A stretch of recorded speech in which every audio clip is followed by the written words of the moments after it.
Ito namang ikhtilaf, itong free mixing. Subhanallah. Nakikita mo yung babae nakanikab, nakaabaya, pero close sa mga lalaki. Kahit ka pa nagabaya, sana nagpantalon ka na lang. Subhanallah. Kasi pag nakaabaya ka, nakanikab ka, it already sends the connotation, I am a Muslima. I am a practicing Muslima. Respect me because I respected myself. Pero pag nakita mo, kausap niya si Muhammad, kausap niya si Amr, kausap niya si Zayd, kausap niya si Ahmad, kausap niya si Akiyuto, kausap niya si Akiyuto, tapos walang barrier, tapos eyes to eyes pa. Subhanallah.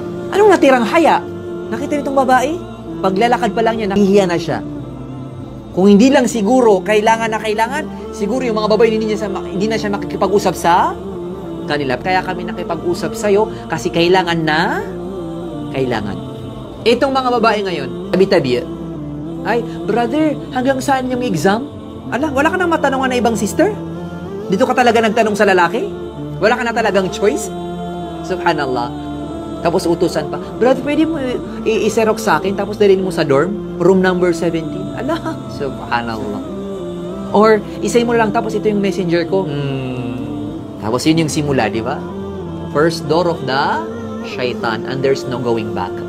Kapag nandun ka na, wala nang kawala. Kasi nahuli ka na ni shaitan.